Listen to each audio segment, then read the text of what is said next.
Vamos lá, próxima pergunta aqui. Então, da plateia, Edson Martins Reinaldo. Eu já li uma pergunta aqui, mas não veio identificar. Talvez outras perguntas não sejam identificadas. Irmão Edson pergunta o seguinte: muitos pregadores falam sobre as palavras multiforme graça. Teologicamente, como podemos definir essa expressão? Olha, eu quero dizer que os pastores também quiserem, né, de alguma maneira intervir, né, corroborar, podem. Pode. Pode. Tentação, isso aí é tentação. Vou falar perto do pastor Gesiel. Não permitimos que essa plateia desfrute da sabedoria do homem de Deus que está aqui no nosso meio.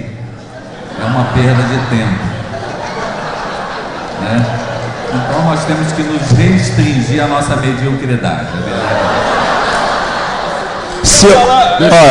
Se eu responder alguma coisa e impressioná-lo, talvez ele me aceite como aluno dele.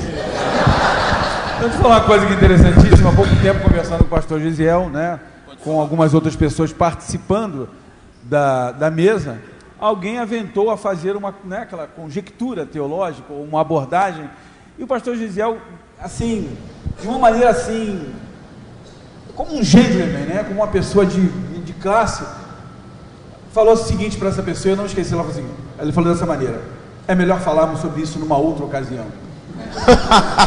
E eu fiquei pensando comigo, cara, se eu tivesse no lugar dele, primeiro, se eu tivesse no lugar da pessoa, eu ia entrar debaixo da mesa. E segundo, se fosse eu que falaria, né, fosse falar isso, ele falou: rapaz, cala a boca, mano, não fala besteira não, caraca. Não quis discordar abertamente, nem humilhar o amigo. Exatamente.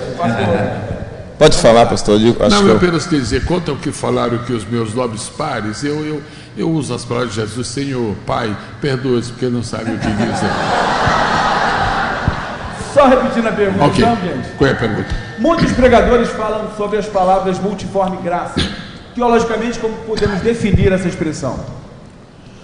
O meu entendimento a respeito da expressão multiforme graça de Deus é o seguinte: a graça de Deus se apresenta de várias formas. Vamos mencionar só algumas: graça para perdoar, graça para suprir, graça para prover, graça para salvar, graça para regenerar, graça para escolher, graça para limitar, graça para tirar os limites, graça para abençoar, graça para proteger, graça para batizar, graça para conceder poder, graça para amadurecer, graça para treinar. Como são muitas formas de graça, eu entendo que muitas formas significa multiforme. Eu acho, pastor.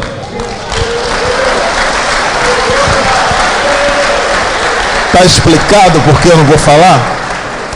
Pastor, o senhor falou sobre a multiforme graça. Eu acredito que essa multiforme graça, ela começou a tomar forma a partir da ação de Deus em relação ao homem pecador. Quando lá no Éden o homem pecou, ali a graça começou a tomar forma. E lá no Novo Testamento Paulo fala que a graça se há manifestado. Ela se manifestou em Cristo, mas ela começou lá no Éden. Eu acho que a plenitude da graça se manifesta na pessoa bendita de nosso Senhor Jesus Cristo. Como a própria Bíblia diz, ele veio cheio de graça. Então, a graça, ela é múltipla na sua forma. E a melhor forma de nós vermos a graça é olharmos para Cristo. Amém.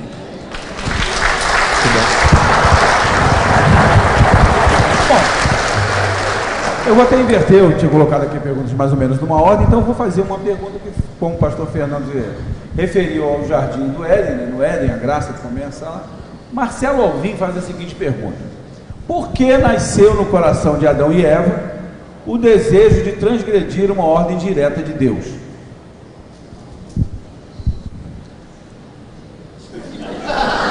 O senhor falou que é para ele? Não, para o senhor.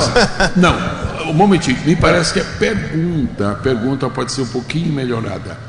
A Bíblia não sugere que nasceu desejo.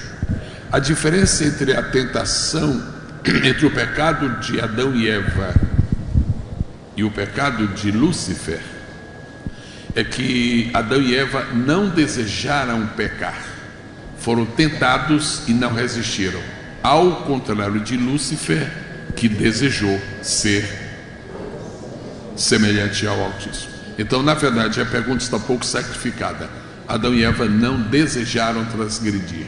A rigor, não se deseja transgredir, mas se transgride facilmente. Então, eu penso que a pergunta ficou sacrificada por essa palavra desejar. Reverendo, na verdade eu fiz a pergunta literalmente como ela foi colocada, porque eu gostaria, né, na verdade, de traduzir isso aqui. A ideia é que os Adão e Eva tiveram um agente externo de tentação, então foram induzidos ao pecado. Isso eu coloco de maneira brilhante, que a tentação origina-se, né, o pecado origina-se no coração de Satanás, de Lúcifer, é diferente. Lúcifer não tem agente externo de tentação, é ele mesmo. E esta é a razão exatamente porque qualquer pecador tem direito a perdão de Deus, porque ele não produziu a tentação, ele não produziu, ao contrário de Satanás, que veio de dentro dele. Isso que o irmão está chamando, teologicamente extremamente correto, de agente externo. Nós somos tentados porque alguém nos tenta, mas Satanás não foi tentado por ninguém. Ele próprio produziu dentro de si a tentação. E não precisa criar uma pergunta secundária, desdobramento desta, por que Satanás caiu, e perguntar se Deus não sabia. Vamos imaginar que alguém fizesse essa pergunta, porque muitas pessoas gostariam de fazer e não fazem, não querem, né, passar o vexame de serem humilhados na receptividade dessa pergunta. Mas escuta só, se Deus houvesse criado anjos, seres de qualquer natureza, se Deus houvesse criado seres que nunca pudessem pecar, ele estaria criando deuses, e um Deus não se cria. Então, a partir do momento que Deus decidiu criar seres viventes, ele assumiu o risco, ele assumiu a responsabilidade de criar seres santos, puros, porém pecáveis, porque o atributo da impecabilidade é exclusivamente pertencente a Deus. Só que tem uma coisa, irmãos, deixe-me dizer isso de maneira bastante simples: Satanás é problema para nós, Satanás nunca foi problema para Deus. É problema para nós, porque nós somos seres humanos, para Deus não. E a coisa é tão séria que aquilo que se chama glória, Deus tirou de Satanás, mas a sabedoria Deus não retirou de Satanás. Deus é tão Deus, que ele, não, deixa ele com a sabedoria, mas não, a mim não incomoda. Por quê? Porque a Bíblia diz que a sabedoria é um dom, e os dons Deus não pega de volta. Não, eu posso falar alguma coisa? Eu dificilmente vou ter condição de falar alguma coisa, pelo menos sobre tentação e pecado. Eu acho que isso eu falo. Pastor, o senhor pode me corrigir a qualquer momento, pastor, intervir, eu vou parar. Eu acho que, primeiro, há uma diferenciação muito grande entre o que aconteceu com Eva e o que aconteceu com Adão. Ok? A Eva passou pelo processo realmente da indução, da sugestão, da tentação. Em nenhum momento a conversa foi entre a serpente e Adão, entre a serpente e Eva. Ela foi induzida, ela foi tentada. Se somente ela peca, seria uma outra pergunta a se fazer. Eu não sei qual seria a providência de Deus. O fato é que a aliança de Deus era com Adão, o pecado entrou através de Adão, é o que diz Paulo, e Adão comeu o fruto conscientemente. Ela comeu e deu ao seu marido. Ele sabia do que estava fazendo. Ele pecou. Mas no caso de Eva, ela tem aqueles... o que acontece com ela é o processo da tentação, que é algo muito interessante. Gênesis 3:6. E vendo a mulher, ou seja, o contato, como ele falou hoje, os olhos, a alma se alimenta pelos olhos, exatamente. Esse contato, por isso Jesus fala: se o teu olho te faz pecar, arranca-o fora, ou seja, elimine o primeiro contato, é o primeiro contato. Vendo a mulher que aquela árvore era boa, ou seja, após eu ver, eu julgo se algo é bom ou ruim, e eu só sou tentado por aquilo que eu julgo que é bom. Depois depois que ela vê que aquela árvore é boa, ela julga como sendo boa, ela diz que é desejável para se comer. Então, quando eu vejo algo, eu julgo que aquilo é bom, eu desejo que é bom. E a pergunta é, isso é pecado? Não. O pecado é quando o desejo é aceito. Então eu acho que a tentação é sempre um processo de desejo e imaginação, até que eu sou engravidado daquilo. Jesus foi tentado em tudo, mas até o desejo. Ele não cedeu ao desejo. Ele não transformou o desejo numa imaginação, numa cobiça. Então eu vejo ali na Eva esse processo de ver, julgar bom, desejar o fruto e ceder ao desejo. Adão não. Adão viu que a mulher tinha pecado e deliberadamente cedeu, aceitou. Corrija-me tudo, se for o caso, ou parcialmente. Mestre, eu entendo que suas palavras são absolutamente pertinentes. Absolutamente. Me permitam lembrar dois fatos da Bíblia, dois textos. A Bíblia não contém nenhuma contradição, mas existem alguns versículos que, lidos paralelamente, nos deixam ocupados. Não preocupados, só ocupados. Paulo disse, pelo pecado por um homem entrou o pecado por um homem. Esse mesmo Paulo que disse, por um homem entrou o pecado no mundo, ele disse assim, Adão não foi enganado, mas a mulher, sendo enganada, caiu em transgressão. E aparentemente há não é? Eu acho que era isso que eu estava falando. Ela foi enganada, tal, mas a aliança era com Adão e ele deliberadamente. E como é que a Bíblia diz que Adão não foi enganado, mas a mulher sendo enganada, e depois aqui a culpa é de Eva, mas depois em 1 Timóteo a culpa é de Eva, em Romanos a culpa é de Adão. E aí você pergunta, o novo quartido pergunta, e como é que isso aqui? Mas é muito fácil. A culpa é dos O cabeça dois, federal da raça humana, o cabeça federal da raça humana não era Eva, era Adão. E a partir do momento que Adão participou da transgressão, ele assumiu a responsabilidade diante de Deus, porque ele era o cabeça.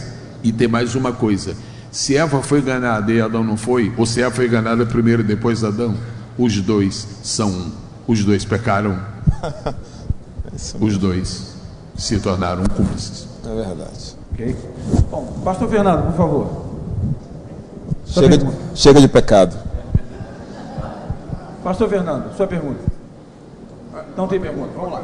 Vou fazer uma pergunta então de uma pessoa que é linda.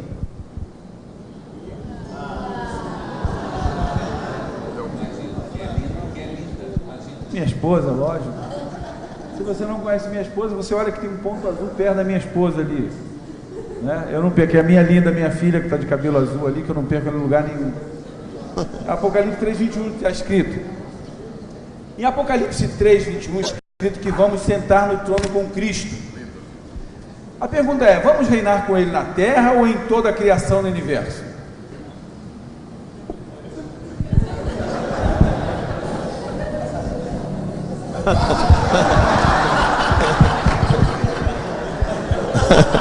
Olha, quer trocar de lugar?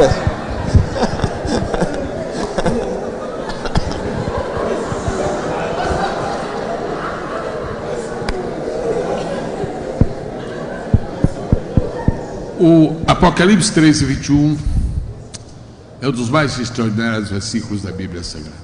Eu pessoalmente tenho um grande apreço por ele.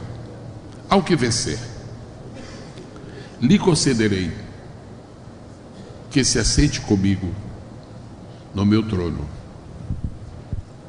assim como eu venci e me assentei com meu Pai no seu trono. Me permitam trazer a reflexão para um aspecto que aparentemente não é o primário em conexão com a pergunta, mas é o primário em conexão com o texto. Toda vez que alguma pessoa, qualquer um de nós, desejar entender alguma coisa do mundo espiritual e mais especificamente entender alguma coisa do mundo celestial, por primeiro, elimine 3 conceitos da sua mente. Nenhuma pessoa entenderá o mundo celestial antes de eliminar 3 conceitos de sua mente. Primeiro, o conceito de distância.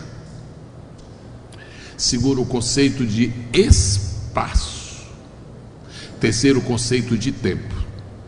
A dificuldade que nós temos para entender as coisas espirituais e principalmente as celestiais é porque nós queremos entender o céu à luz de nossos conceitos de distância, de espaço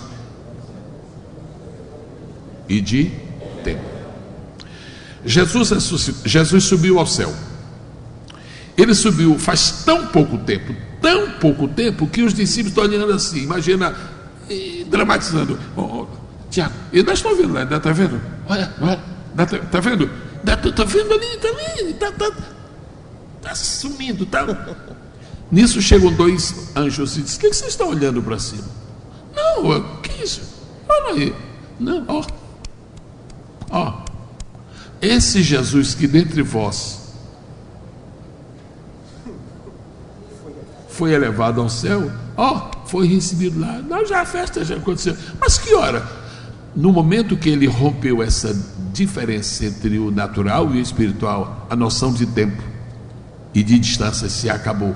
Você não pode pensar no céu nessa dimensão. Número 2. Nessa cadeira que o senhor está, que é confortável, que é ampla, só cabe o senhor. Nem mesmo sua excelentíssima esposa querendo sentar, e a não ser que sente no seu colo, nessa cadeira não senta, porque só cabe um nesta aqui. E se trouxerem uma grande, aí não é cadeira, aí já é sofá, poltrona.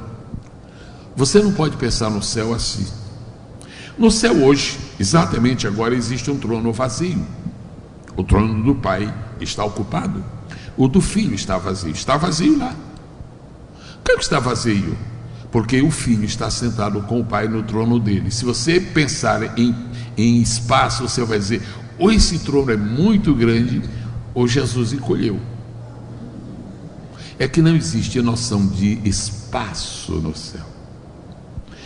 O Pai e o Filho está escrito. Eu estou tentando explicar este versículo que foi mencionado.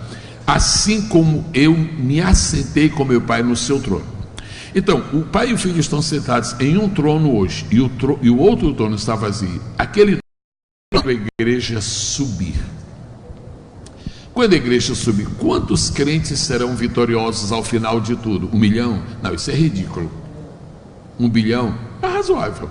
É tanta gente que vai vencer, tanta gente. Na expressão bíblica, milhares de milhares, milhões de milhões. Esse povo todo em um só trono com Jesus. Não existe noção de espaço, nem distância, nem tempo.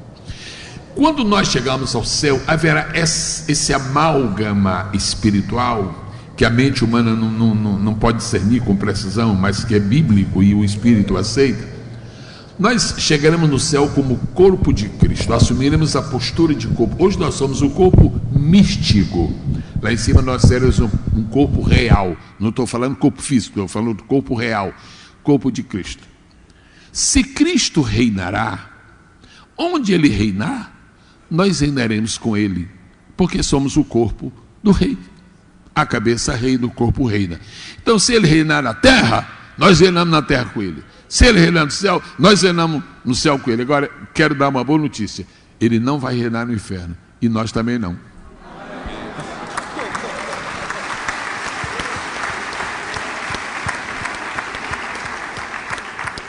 Pastor Gesiel, de qualquer maneira, de alguma maneira, o senhor ontem já falou isso aqui na sua mensagem. Mas como acho que é um tema que é interessante, eu vou repetir aqui. O irmão perguntou aqui, eu já sei qual será a sua resposta, talvez seja a resposta aqui também da maioria dos pastores que estão aqui, mas vou fazer a pergunta de qualquer maneira. Bom, existe mal de um pentecostal ir para o seminário de uma igreja tradicional? Pergunta, a palavra não é a mesma? A Bíblia? Eu diria que o mal não existe, mas existe o perigo. Sim. Esse é de alguém que está já comprometido e quer ver se aliviamos a situação. Não existe o mal, existe um perigo. Dentro da casa de Deus não existem perigos? Existem. Então não é porque seja um seminário bíblico que significa que não existe perigo. Onde é que se manifestam as falsas religiões? Se manifestam no mundo, mas os falsos mestres se manifestam dentro da igreja. E como nós somos pentecostais, um seminário bíblico que não é de orientação pentecostal, é uma questão muito séria, é bíblico, mas não é de orientação pentecostal. Os nossos irmãos batistas merecem todo o nosso apreço, toda a nossa consideração, mas eles possuem uma teologia contrária à nossa. A noção que eles têm de batismo com o Espírito Santo é uma noção muito diferente da nossa. Os presbiterianos, então, muito mais. Eles ensinam, eles creem, eles admitem, eles pregam, eles proclamam, eles defendem que o batismo com o Espírito Santo é simultâneo à obra de salvação. Há tantos versículos da Bíblia para combater isto. Então, se você não deseja sofrer traumas de consciência e desequilíbrios no bojo de sua fé pentecostal, no momento que você decidir para um seminário de orientação não pentecostal, não estou dizendo que você vai cometer o mal, mas você vai assumir um risco.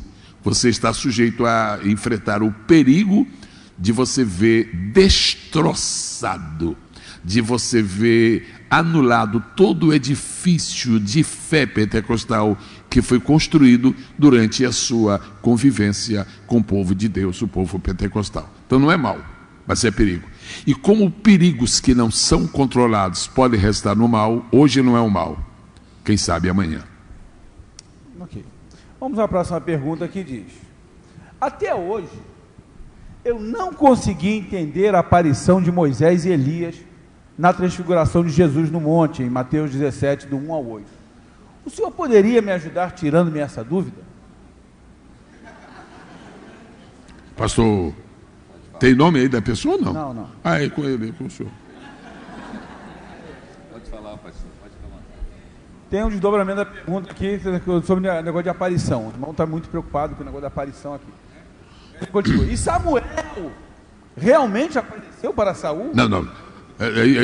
Separa, porque... É a mesma pessoa que perguntou, está preocupado com a aparição. E o pastor Jamute já está ansioso para responder essa segunda.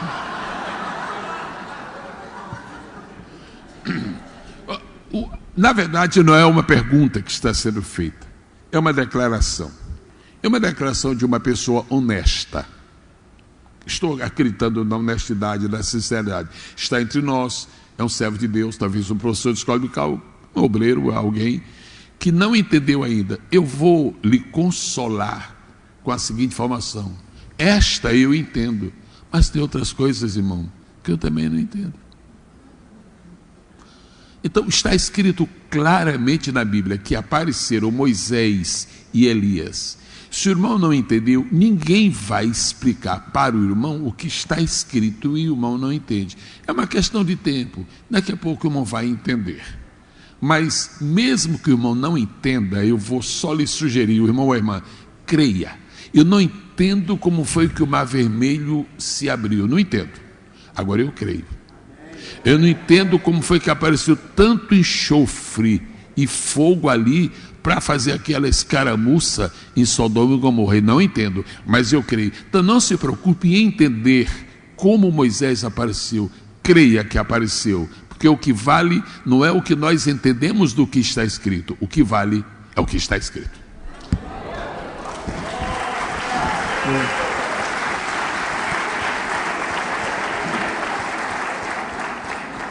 Bom, a outra pergunta, que é um desdobramento, que eu acho que é importante, né? Ok, a primeira... Mas estou falando sobre a aparição, então. Samuel realmente... Ok, eu me sinto muito à vontade para falar sobre isto. O senhor tem aí um iPhone? Alguém tem aqui? Dá aqui na mesa, por favor. Pode ser também de outra marca. O Espírito de Deus está... Eu estou usando linguagem natural, mas quero que seja entendido. O Espírito de Deus está com um aparelho muito superior a este. Esse é bom. Está com um aparelho e o Espírito Santo está mandando o escritor do livro de Samuel relatar o que aconteceu. E o Espírito Santo fotografa a mente de Saul e passou esta foto da mente de Saul e disse para o escritor: escreva isto aí. E na mente de Saul estava patente que Samuel subiu. A Bíblia não está dizendo que Samuel fez isto, que fez aquilo, que apareceu. A Bíblia não está dizendo. Todo o entendimento desse texto começa com uma sentença. Então entendeu Saul que Samuel havia. A Bíblia não diz, então Samuel subiu. Então entendeu.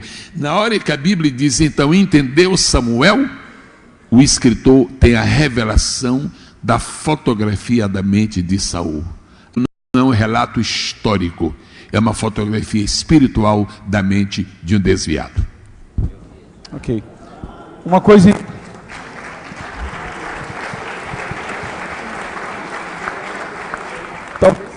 É importante complementar, se é que a gente pode fazer isso, que na verdade as predições desse pseudo Samuel não se cumpriram, enquanto a palavra de Deus diz que todas as palavras de Samuel o Senhor não deixou cair por terra. Então não seria no além túmulo, se fosse possível aparecer, que Samuel iria se contradizer ou fazer algum tipo de predição que não se cumprisse. Ok? Então... O desdobramento é pertinente, é legítimo, okay? Perfeitamente. Bom, vamos lá. Essa pergunta de vez em quando, ela é recorrente, né? E eu acho muito, eu tenho uma resposta legal para essa pergunta, mas vou responder. Quais serão as duas pessoas, né, as duas testemunhas? Flecha, meu irmão. Né? Lá no Apocalipse. As testemunhas que aparecerão no Apocalipse. Há pouco tempo eu respondi isso num evento de adolescentes, né, quando fizeram essa pergunta. E será Moisés e Elias? Né? Eu tenho minha primeira resposta, mas pastor Gesiel, por favor. As pessoas querem sua resposta, não a minha, né? Primeiro, não pode ser Moisés.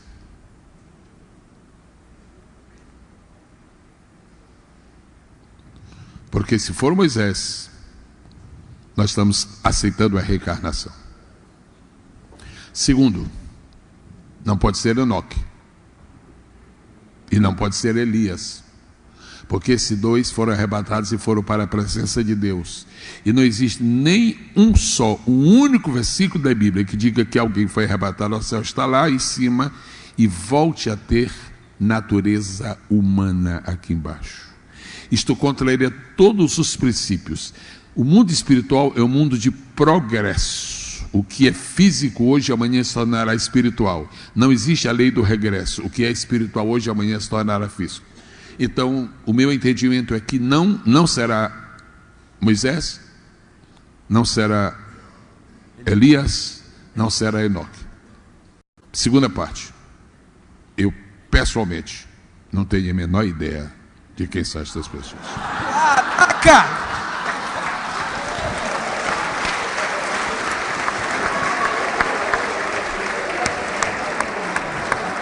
Pastor Gesiel, quero dizer para o senhor que absolutamente falei exatamente isso. E aí complementei. Se você tiver com muita dúvida mesmo, fica aí e pergunta.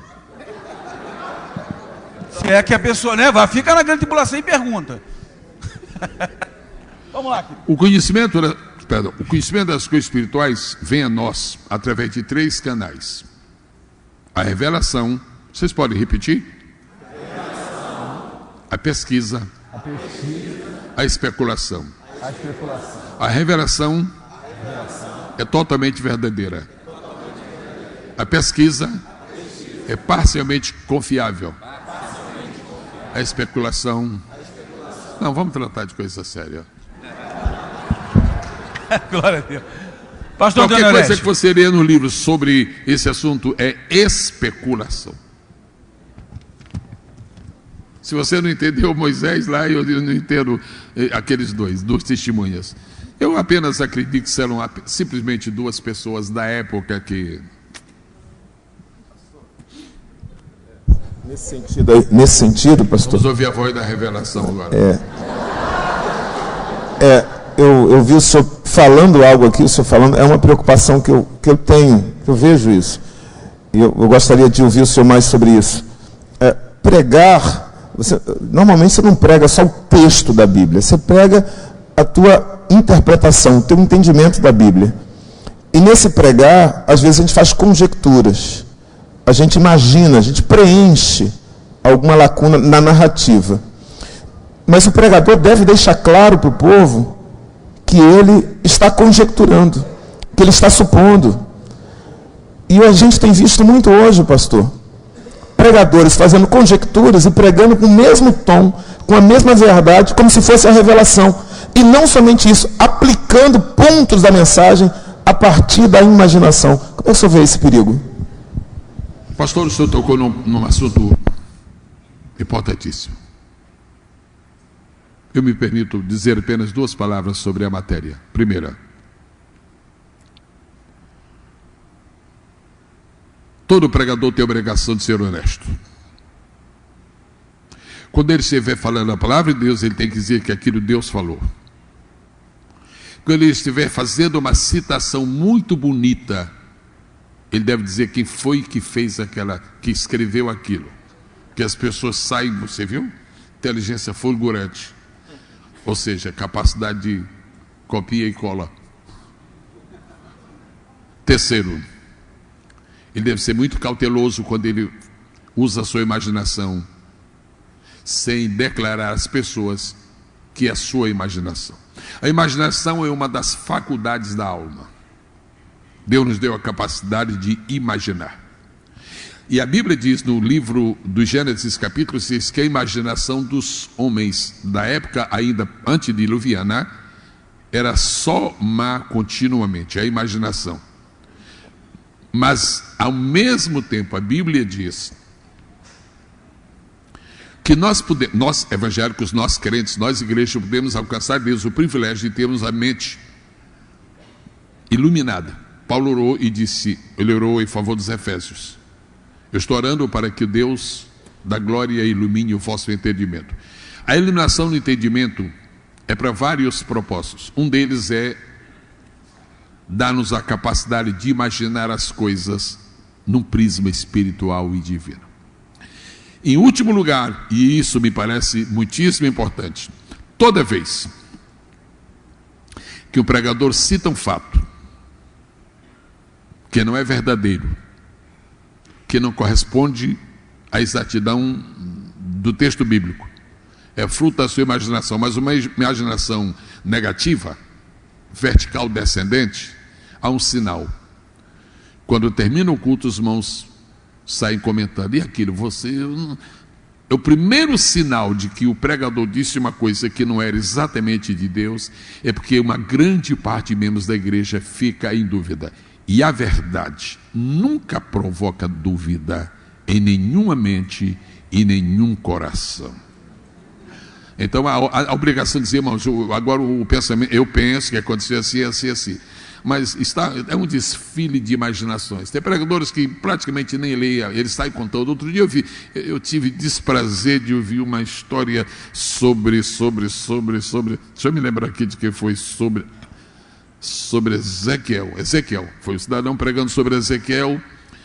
Ele só leu o versículo, ele contou a história de Ezequiel, falou da esposa de Ezequiel, do sogro de Ezequiel, do avô de Ezequiel, da educação de Ezequiel, falou sobre tudo, mas aquilo não tem embasamento bíblico nenhum. Primeira coisa que aconteceu, na hora do culto, um ficou olhando assim para o outro, quando eu estiver pregando alguma coisa, eu estiver dizendo alguma coisa no culto, e um começar a olhar para o outro, eu já sei que eu estou deslizando em alguma coisa, é melhor eu dar marcha ré e continuar. Então, amado, existe isso, mas não devia existir. Mas existe. Pastor Antônio Orestes. Pastor Gesiel, esses dias, um tempo atrás, eu li uma pergunta e achei... O camarada fez a pergunta, ele mesmo tentou responder, mas os argumentos dele assim foram legais, mas talvez seja a pergunta de muita gente aqui. Eu acho que um pouco mais de informação sobre o assunto vai nos ajudar. A pergunta era: o cânon da Bíblia está fechado? Aí vem a seguinte tese, seguinte especulação, pensamento, dúvida. Quando os judeus achavam que estavam fechados, chegou o Novo Testamento com Jesus, junto com a igreja. Nesse período do fim, pode ser milênio, pode ser algum outro tempo depois, algum feito depois, pode-se ter a possibilidade de ser acrescido algum outro livro na Bíblia?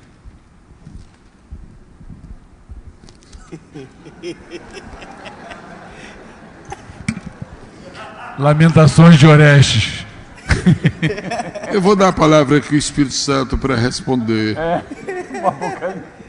Qualquer que acrescentar alguma palavra, suas maldições lhe serão acrescentadas. A revelação da palavra está definitivamente completa, para sempre completa.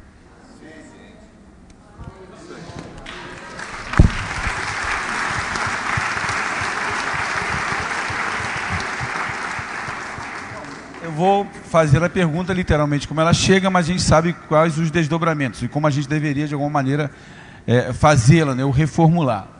Uma pergunta sobre o que acontecia com as almas das pessoas, né, que morriam no Antigo Testamento, né, antes, né, de Cristo. Então, na verdade, até no trimestre passado, ou retrasado, nós tivemos algumas lições que falavam sobre isso, né, sobre temas, por exemplo, como o estado intermediário da alma, essas coisas, né, as pessoas que morreram aguardando a salvação. Então, a pergunta sobre essa, aqueles que aguardavam a bem-aventurada esperança, né, aonde essas almas estariam? Aonde as alminhas estariam? É isso aí.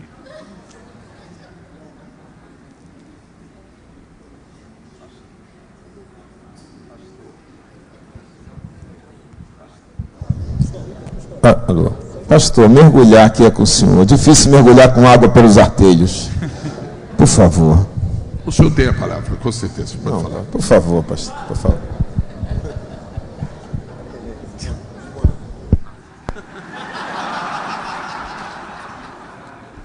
O senhor ministrou na escola dominical no dia dessa aula? Pastor, tem uma coisa interessante.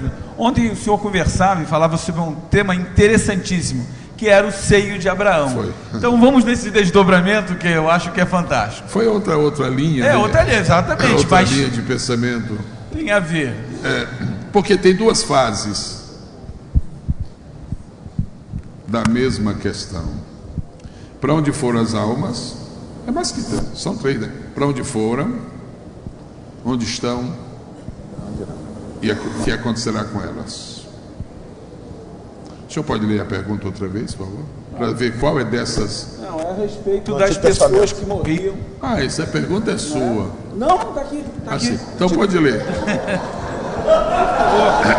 Não me deixe. Do jeito que ela chegou, então. Não me deixe ter a tentação de que o senhor está me provocando. Está aqui, está aqui. Aqui. A pergunta é: acho que é Eliseu Mendes. Mendes. Diz aqui: o que aconteceu com as almas das pessoas do Antigo Testamento? Então tem o desdobramento dos justos que morreram aguardando a bem-aventurada esperança e dos ímpios. De quê? E dos ímpios. Aqueles que. Eu entendi índios. Porque é dos ímpios, perfeito. O pastor Fernando quer falar. Ninguém. Não é uma mesa. Nós quatro não estamos. Não.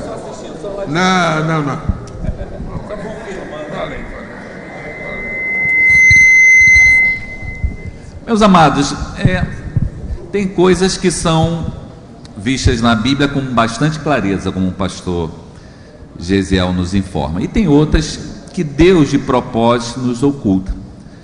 E sempre quando acontece alguma pergunta, ela não é perfeitamente compreendida, aí nós recorremos normalmente àquele famoso texto de Deuteronômio 29, que todos vocês aqui sabem de cor, né? As coisas reveladas são para nós, as ocultas, etc. Todo mundo já sabe isso. No Novo Testamento, esse assunto é bastante obscuro, até o momento em que Jesus ele se apresenta e dá um lampejo daquilo que acontece quando as pessoas morrem, né? Quando daquela citação do Lázaro, do mendigo, né? Onde ali parece uma clara divisão entre um local onde os ímpios, aqueles que não serviram a Deus, e aqueles que morreram na promessa do Messias. Isto é bastante claro. E aí ainda há um desdobramento maior, contra aqueles que nem ao menos sabiam a respeito de Deus. Se sem lei viveram, sem lei serão julgados pelas obras. Mas nós acreditamos que quando Jesus ele traz à luz a esse assunto, ele deixa bem claro a diferença entre aqueles que servem a Deus e aqueles que não servem. E haverá o dia em que os que servem a Deus estarão ao lado dele, os que não servem a Deus terão o lugar que Deus preparou. E aí a Bíblia declara que é o inferno. A Bíblia diz que Deus ele preparou o inferno.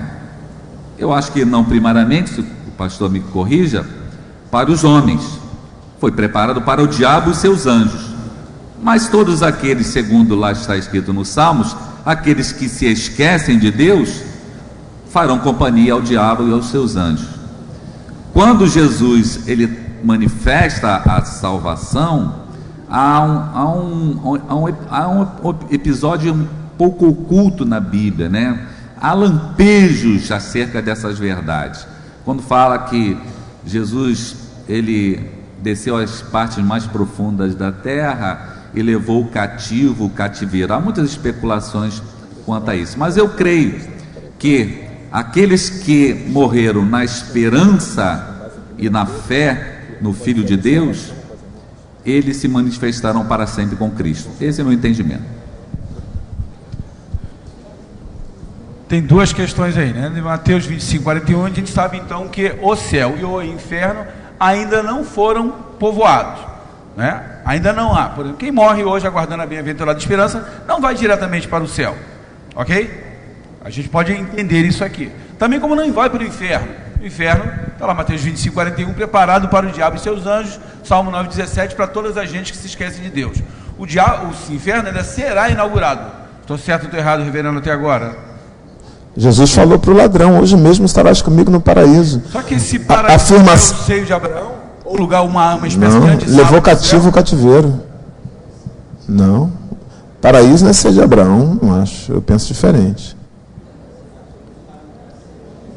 Se disser que o paraíso não é céu, é um terceiro lugar, e que o paraíso, o seio de Abraão, era um lugar que mesmo os santos do Antigo Testamento temiam esse lugar, não queriam ir. A morte não era algo... havia uma esperança de resgate, como Jó fala, como Jó diz, uma esperança de que viria o Redentor.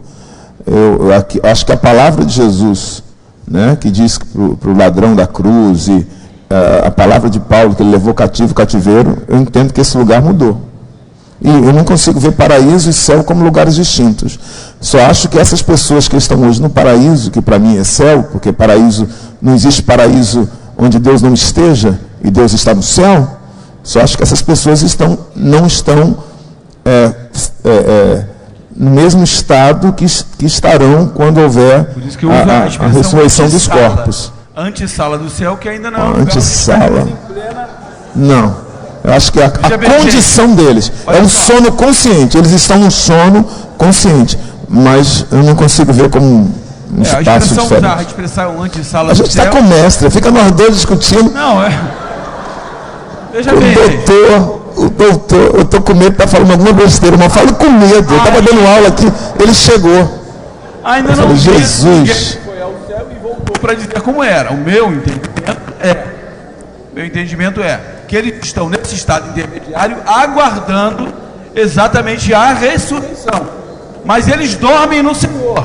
Estão em descanso, enquanto que os ímpios que morreram aguardando o inferno estão no tormento ainda, aguardando o inferno, que vai ser pior.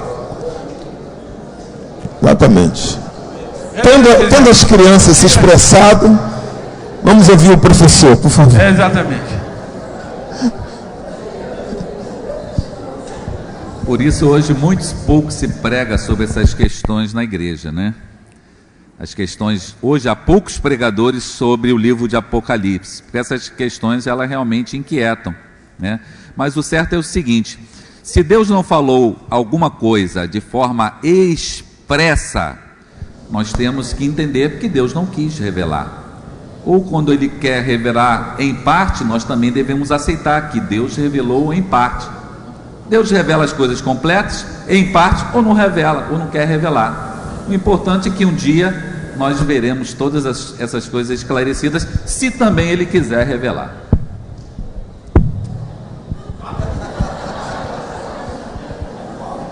Sua vez, pastor.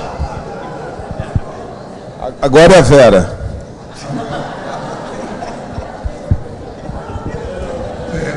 Eu gostaria de usar de profunda consideração para com a pessoa que fez esta pergunta. Em primeiro lugar, gostaria que não levasse a mal nenhum posicionamento nosso. Nós temos um profundo respeito. Foi proposto a este momento que eu considero relevante, altamente importante. Então, há uma consideração muito grande para com as pessoas que enviam perguntas. Agora, em segundo lugar, as perguntas são importantes hoje na medida em que elas são importantes para o maior número de pessoas.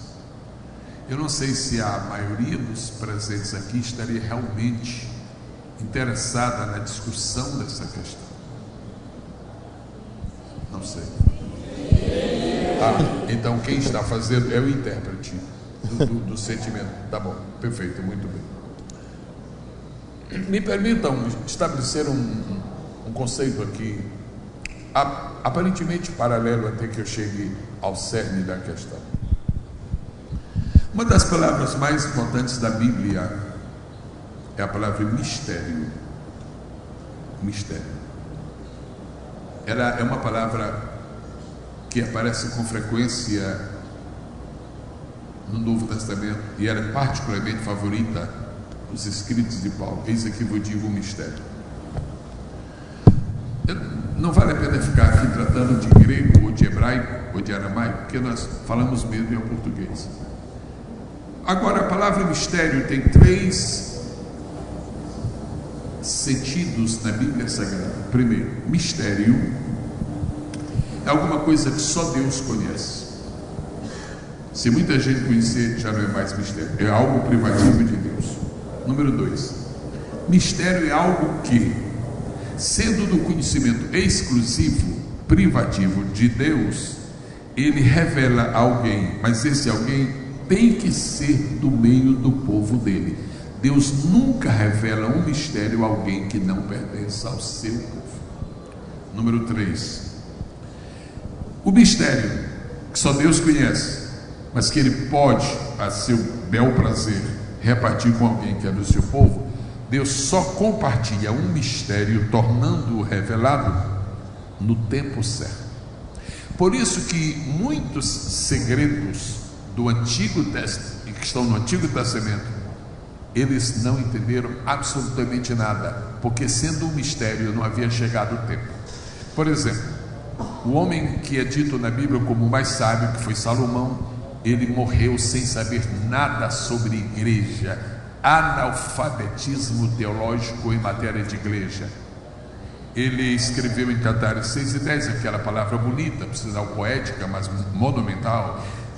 Cantares 6:10, que esta que aparece como alvo do dia, formosa como a lua, brilhante como o sol, formidável que exército com bandeiras, isso é igreja. Mas ele mesmo perguntou e não teve resposta, porque não era o tempo. Jesus chegou, anunciou aos discípulos que iria edificar a igreja. Os discípulos não tiveram noção legítima da igreja. Então o Senhor levantou a Paulo. Paulo foi o homem que Deus encarregou de apresentar na Bíblia alguns dos mistérios. E esta ideia que eu trouxe de que só Deus sabe, e Deus se revela ao seu povo e Deus se revela no tempo, eu digo isto baseado em Romanos 16. Sobre a igreja, Paulo diz assim: mas agora, para significar que tem um tempo certo, agora, a mim, e ele era um apóstolo, me foi revelado este mistério. O meu entendimento é que algumas coisas que há 100 anos eram completamente misteriosas para a igreja, hoje algumas já estão sendo conhecidas para nós, porque está chegando o tempo da revelação do mistério. Mas nós não estamos sabendo ainda tudo quanto gostaríamos de saber, mas eu creio que antes da volta de Jesus ainda haverá mais mistérios a serem revelados. Paulo fala no mistério da piedade, Paulo fala no mistério do arrebatamento, Paulo fala no mistério que é a igreja, e Paulo fala no maior mistério que é o próprio Jesus. Paulo diz que Jesus é o mistério de Deus, a plenitude dele realmente é imperceptível à nossa mente. Então pode ser que este assunto ainda não esteja totalmente claro para nós, pode ser. Se nós abrirmos 5 livros diferentes, de correntes teológicas diferentes, um diz uma coisa, outro diz outra. Aqui nós somos 5 aqui na frente. Eu estou entendendo que de nós 5 aqui há pelo menos 2 ou 3 opiniões divergentes. Eu sugiro aos irmãos que nós tenhamos paciência agora e não tentemos estabelecer uma palavra final sobre este assunto, porque parece que Deus ainda não deu a palavra final sobre isto. Parece que o tempo de conhecer esse mistério ainda não chegou. Se chegar nos próximos tempos, eu ainda vou ter o privilégio de saber aqui na terra, se não, só lá em cima mesmo. Mas a verdade é que eu não considero esta uma matéria que esteja definida. Por quê? Toda vez que nós falamos sobre o assunto difícil da Bíblia, difícil, complexo, e que Deus dá uma revelação, um esclarecimento, quando alguém termina de dar esclarecimento, a igreja diz, amém, amém, todo mundo aceita, porque foi o Espírito revelador.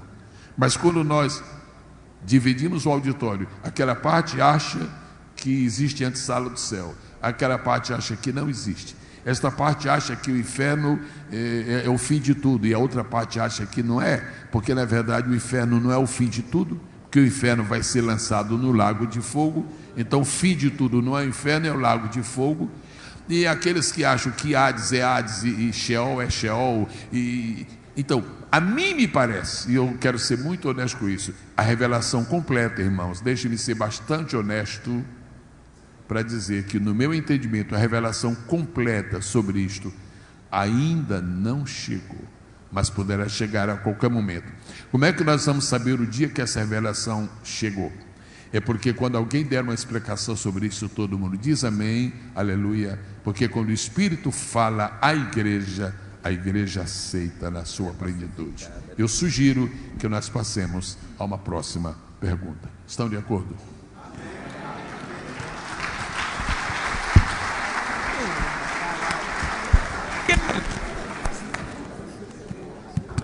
Chegamos, avançamos até um pouquinho. Eu sei que outras perguntas poderiam ser feitas, mas acho que o tempo, né, já se foi, infelizmente. Pastor, deixa ser só mais uma que o pastor... Claro, é claro. Tão linda. Jesus pregou aos espíritos em prisão. Alguém se incomoda com este texto? Alguém vê nisto um texto complicado, sim ou não? Se não, vamos embora, está todo mundo... Sim ou não? É complicado ou não é complicado? Ok, parece complicado, mas não é. E aquilo que não é complicado, eu fico à vontade para dizer, não é o que é, eu digo, olha, irmãos, para mim é. É o seguinte, todo o segredo deste versículo está na palavra pregar. Jesus pregou aos espíritos em prisão. Nossa mente pentecostal foi disciplinada através da escola local, dos cultos de ensino, da leitura da Bíblia, etc, etc. Mas é a nossa mente pentecostal. Ela foi orientada no sentido de entender que toda pregação é pregação do Evangelho para a salvação. Nós, pentecostais, temos uma ideia que toda pregação tem que ser seguida de um apelo. Os batistas, por exemplo, muitos batistas não fazem apelo. Presbiterianos não sabem nem o que é apelo. Agora, a verdade é que nós ficamos doentes quando um pregador prega uma mensagem evangélica e não faz apelo, porque nossa mente está condicionada. Toda pregação tem que ser seguida de apelo para ver se há decisões. E quando lemos este versículo, nós lemos com a mente pentecostal, de que Jesus foi pregar o espírito de prisão, e depois da prisão ele fez um apelo, e como disse um teólogo, o senhor sabe quem é, um teólogo disse que haverá uma segunda oportunidade. A palavra pregar significa apenas proclamar, tornar conhecido. Imagina Jesus se apresentando aos espíritos em prisão e levantando suas mãos e mostrando os sinais dos cravos. Só isto. Olha, aqueles que falaram para vocês que viria um Redentor um dia, aqueles, porque a Bíblia diz que isso vem desde aquele espírito que já operava no dia de Noé, aqueles que falaram para vocês e vocês não acreditaram, olha aqui, eu vim aqui pregar, eu vim aqui proclamar para vocês. E por que Jesus vai fazer isto? Para que, sendo condenados em caráter definitivo ao inferno, eles saibam que não estão lá por injustiça de Deus, estão indo lá por haverem rejeitado a pregação legítima de um Messias que viria. Obrigado, pastor. É proclamar só, não tem apelo e nem decisões. O único lugar de salvação é aqui na terra. Jesus foi quem ensinou isto. Ora, na cura do paralítico, para que saibais que o Filho do Homem tem na terra poder para perdoar pecados, na terra, no presente. Para que saibais, disse ao paralítico: levanta-te e anda. Por último,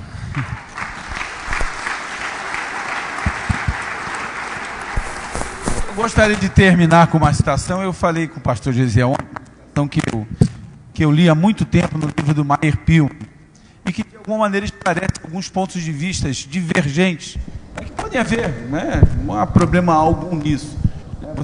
Até porque alguns eventos ainda estão reservados para o futuro e não temos certamente exatamente a ideia de como ocorrerão. Né, da nossa parte, às vezes, uma interpretação. Mas eu falei com o pastor Gisele uma citação que eu li há muitos anos, talvez há uns 30 anos, no livro do Meyer Pillman, que dizia o seguinte: eu acho que essa é absoluta, quando a gente chega num determinado ponto em que não temos algo que possamos chamar de um axioma. Isso aqui é desse jeito aqui, não tem jeito. Exemplo, Jesus é o Salvador, acabou. Isso não tem jeito. Quando não há esse tipo de situação, você pode pensar o seguinte: amigos, eu não sei por que uma vaca preta come capim verde e dá leite branco.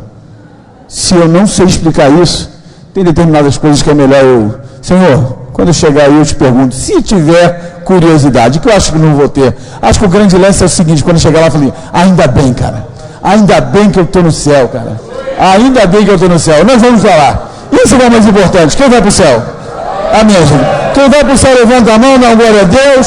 Quem vai para o céu fica de pé. Vamos adorar o Senhor, vamos. Uma salva de palmas, gente, mais uma vez para os nossos palestrantes. Deus abençoe vocês. Deus abençoe grandemente, reverendo. Ô pastor, me empresta um minuto. Eu fiquei com me empresta um minuto. Você me empresta um minuto? Claro. Aí? Ele tocou no assunto fabuloso. Olha, deixa eu lhe explicar uma coisa. Tudo que você quiser saber aqui na terra, procure saber aqui na terra, porque lá no céu você não vai fazer perguntas. Ninguém fará perguntas no céu, porque para fazer uma pergunta você tem que fazer perguntas a quem? A um mestre. Jesus será reconhecido no céu com muitos títulos, menos mestre. Ninguém adora Jesus no céu como mestre. Ninguém chamará Jesus no céu de mestre. Jesus tinha duas paixões. Eu estou numa conferência, né? Ok, particular. Jesus tinha duas paixões aqui na terra. Duas paixões. Quem quisesse conseguir qualquer coisa com Jesus, era só pegar nesse lado que conseguia tudo com ele. Uma era chamá-lo de filho de Davi. Você podia ser cego, podia estar numa distância, dar um show de filho de Davi. Tem um me chamando de vem. Era uma paixão que Jesus possuía, ser chamado de filho de Davi. Aquela mulher discutiu com Jesus, Jesus. Quando ele disse filho de Davi, ele disse, tá bom. A menina tá boa. Era uma paixão. A outra paixão que Jesus tinha aqui na terra era de ser chamado de mestre. Eu não estou ofendendo Jesus, estou me lembrando da Bíblia. Queria conseguir alguma coisa que Jesus chamava de mestre. Ele, pronto, pode falar. Aquele bobalhão lá chamado de mancebo de qualidade, e chegou e disse: bom mestre, que farei para a vida eterna? Jesus questionou o bom, mas não questionou o mestre.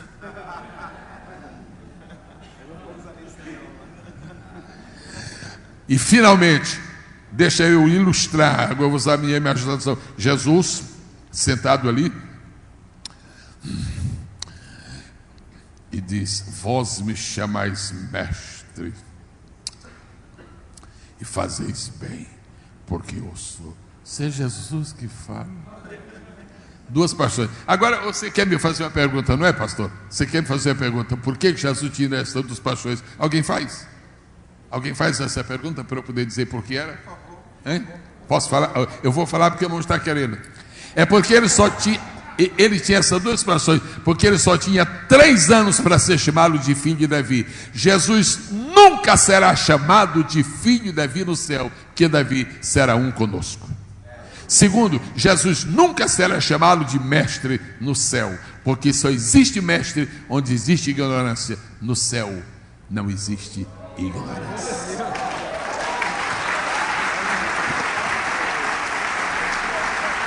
Mas,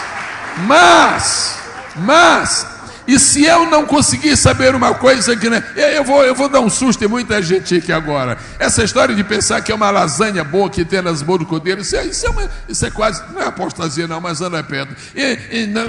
Escondidinho, os pernambucanos dizem que a ceia das boas do cordeiro vai ser com escondidinho, os gaúchos dizem que vai ser com churrasco, mas a verdade é que não tem nada disso não. O cardápio das bodas do Cordeiro será constituído da revelação de todos os segredos que nós não soubemos aqui na terra. Porque Jesus disse: nem só de pão viverá homem aqui na terra, mas de toda a palavra que sai da boca de Deus lá em cima. Ok. Então Jesus vai tomar um tempo conosco, explicando. Muitas coisas eu tenho para dizer para vocês, disse Jesus, mas vocês nem podem suportar. Mas naquele dia, mas algumas coisas que não fazem parte do contexto canônico, que não fazem parte do ideário da redenção, a gente vai crescer. Nós somos curiosos. Como é que eu vou saber de uma coisa no céu? Então eu vou revelar isso aqui para os irmãos, só porque é verdade. Quando nós estivermos lá em cima e um dia ele der vontade de saber uma coisa que Jesus não contou, porque não fazia parte daquele escopo da redenção, você quer saber, não vai perguntar a ninguém. Você faz o seguinte: dá um voo e chega em frente ao trono e olha para ele. Quando você olhar para o rosto glorioso de Jesus, seu olhar é a pergunta. Quando ele olhar com glória para você, o olhar dele é a resposta. Aí você me diz: pastor Gesiel, eu aceito, eu creio. Agora, se me der um texto da Bíblia, aí eu vou lhe falar uma história dessa sem base bíblica. Estamos no Monte da Transfiguração, Pedro, Tiago e João, e demorou um pouquinho, os 3 dormiram. Tem um evangelista que diz que os 3 dormiram. Aqueles 3 discípulos eram muito bons de sono, irmãos, muito bons de sono. E dormiram, e quando eles de repente acordaram, foi uma coisa pavorosa, porque imagina, o Pedro diz: Tiago, dá uma olhadinha, aí tem um penetra aí, chegou alguém que eu não conheço, nunca vi, não sei quem é. João, tem um aí perto de ti, vê se tu identificas, não sei, e ficou aquele estado de pânico, ninguém sabia, Pedro sabia quem era. E diz a Bíblia que o rosto de Jesus começou a se transfigurar. Quando o rosto de Jesus se transfigurou e tomou a forma do seu rosto celestial, Pedro olha para Jesus glorioso. Quando Pedro olha, Pedro pergunta ao seu olhar: quem são esses? Jesus responde ao seu olhar, aí diz assim: muito prazer, Moisés. Muito prazer, Elias. Quem foi que disse a eles que aquele era Moisés e Elias? O rosto transfigurado de Jesus, porque o Monte da Transfiguração é uma antecipação do que será nas mansões celestiais. Mergulhando nas escrituras.org. Mergulhando nas escrituras.org. Mergulhando nas escrituras.org. A cada 4 dias você recebe gratuitamente uma pequena reflexão da Bíblia chamada Mergulhando nas Escrituras. Eu não tenho um site de surfista, mas eu tenho um de mergulhador. Mergulhando nas escrituras.org. Gente, foi um privilégio muito grande ter estado aqui. O pastor Silas Malafaia me deu ontem. Foi ontem ou hoje? Ontem. Me deu ontem a palavra, ele concordou comigo. E no mês de maio de 2018, em nome de Jesus, neste santuário, no mês de maio, terceira semana, nós realizaremos aqui, em nome de Jesus, uma escola de pregadores. Seminário Nacional para Pregadores do Evangelho, Senapev, maio de 2018. Deus abençoe a todos em nome de Jesus.